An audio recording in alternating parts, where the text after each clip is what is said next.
Об этом атлете я уже делал сюжет на мим, и назывался он «Его брутальность просто зашкаливает». Это видео набрало каким-то чудом 1,7 миллиона просмотров. И знаете, я ведь тогда даже понятия не имел о том, кто этот человек и какая на самом деле история кроется за этой брутальной внешностью. Прошло вот уже более 2 лет, я сильно изменил свой подход в плане создания контента, и в этот раз связался с Гвеном Рекерсом лично. Он с большим энтузиазмом подошел к созданию этого сюжета, скинул мне множество специально отснятого материала и рассказал невероятную историю своей жизни, которой мы поделимся с вами. Поэтому, как всегда, присаживайтесь поудобнее, колотите любимый напиток и давайте начинать.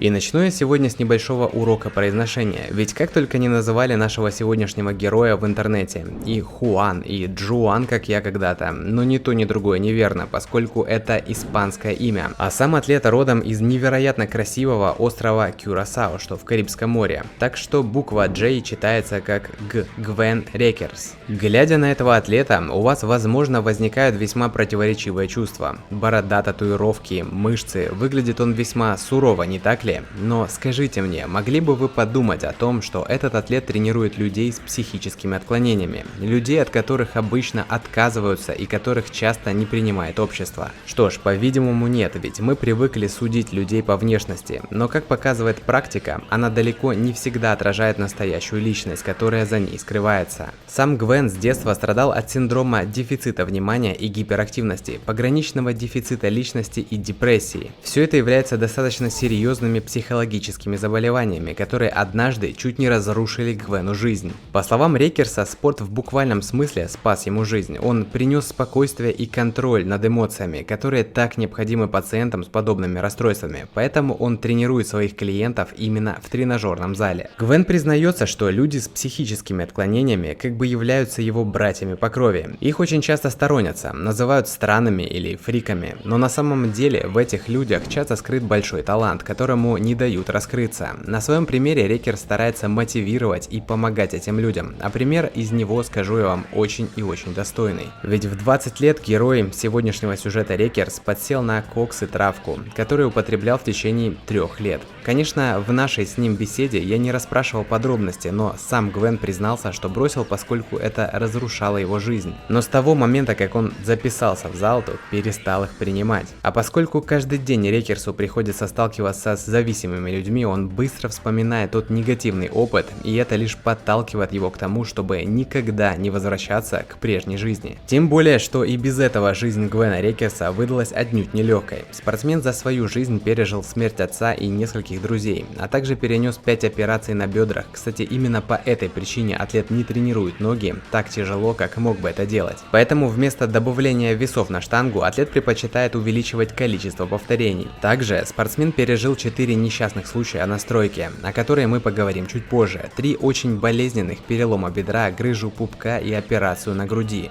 Все это лично для меня звучит как одно сплошное испытание длиной в жизнь, однако сам Рекерс утверждает, что это и есть жизнь, и многие люди просто к ней не готовы, ведь они слишком избалованы, что называется, лакшери стайлом. Постоянно выкладывают в Инстаграм фотки своих машин и роскошной жизни, но как говорит Гвен, цитирую: «К черту все это, мне не интересно, сколько у тебя машин, насколько большой у тебя дом или сколько раз в год ты отдыхаешь. Я люблю людей, которые готовы работать, которые помогают другим стать лучше, тех, кто сражается за свою мечту и идеалы». Поэтому спортсмен выражает свой респект тем, кто борется, несмотря на обстоятельства. Такие люди, по его словам, никогда не бросают все на полпути и всегда будут идти до конца. Теперь немного поговорим о причинах столь многочисленных операций. Дело в том, что спортсмен имел врожденные проблемы, которые лишь усугубил работой на стройке, тяжелыми приседаниями и занятиями такими видами единоборств, как крав-мага и тэквондо. К слову, атлет работал на стройке 6 дней в неделю и при этом выступал на национальных соревнованиях. Однако после рождения 2 детей пришлось выбирать между работой работой и соревновательной карьерой, где, как вы понимаете, первое было куда важнее. В возрасте 43 лет у Гвена было 2 металлических пластины в бедрах, одну из которых он полностью разрушил во время тренировок по Крав-Мага. Собственно говоря, это и послужило причиной навсегда покончить с единоборствами, дабы не навредить себе еще больше. Из вышеперечисленного атлет сделал вывод, который советует принять во внимание всем. Не стоит гнаться за весами. Вы никогда не знаете наверняка, к каким последствиям это может привести. Гораздо разумнее сосредоточиться именно на нейромышечной связи, особенно если вы не планируете сделать бодибилдинг своей карьерой. Думайте о целевой мышечной группе. Пусть одно ваше повторение занимает около 4 секунд, и это скажется на ваших мышцах не хуже, чем большой вес. К тому же стоит понимать, что построение тела – это процесс длиной в жизнь. Важно не просто заставлять себя ходить в зал, а именно полюбить то, чем вы занимаетесь, ведь мотивации никогда не хватит надолго, если она не исходит из вашего сердца.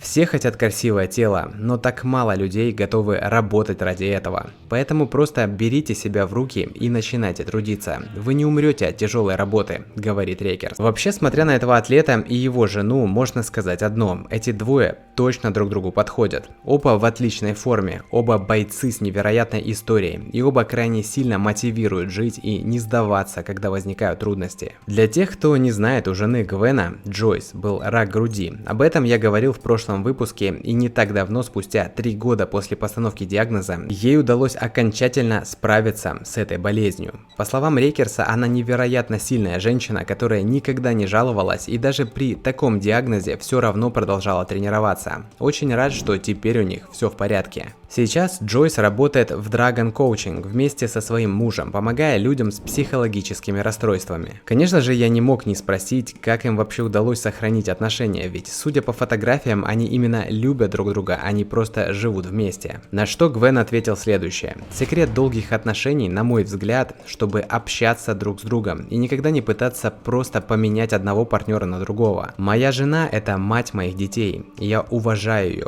Знаете, ведь очень легко изменить ей, но постарайтесь перевернуть ситуацию и представить свою жену с другим мужчиной. Это вас ранит, не так ли? Вам придется строить новую жизнь с нуля, оставить своих детей, это доставит боль и им в том числе. Так ради чего же все это? Многие люди просто не понимают, что, живя с одним человеком так долго, ваша жизнь неизбежно станет более напряженной. И лишь работа над собой и своими отношениями сможет помочь пройти всю жизнь вместе. К слову, прочитав комментарии под своим старым выпуском о Рекерсе, вы много спрашивали о его татуировках. Я покопался в инстаграме Гвена и выяснил, что раньше он выглядел вот так. Что ж, изменения, на мой взгляд, просто стопроцентные. И встретя его где-нибудь на улице до и после случившейся трансформации, то ни за что бы не узнал и не выявил бы никаких сходств. Гвен говорит, что его трансформация – это длинный путь, начиная с 26 лет, когда он впервые набил себе татуировку, и по сей день. Тату, по словам Гвена, это то, что происходит в его голове. Ему в какой-то степени нравится боль и сам процесс набивания рисунков на теле. Конечно, кто-то называет это странным, но в этом месте как нельзя лучше подходит фраза, которую я прочитал в инстаграме спортсмена. Бог должен любить сумасшедших людей, а иначе зачем он создал их так много? Что ж, друзья, не забывайте про сегодняшний интерактив с напитком и пишите, что думаете по поводу выпуска и самого героя. Я читаю все ваши комментарии, и мне важно каждое мнение. Все ссылки, о которых я упоминал в выпуске, а также людей, так или иначе причастных к его созданию, я оставлю в описании. Ну и, конечно же, специально для вас переведу полное интервью с Гвеном. Ну а взамен попрошу лишь подписаться на канал и нажать на колокол, если не хотите пропускать новые уведомления, и мы обязательно увидимся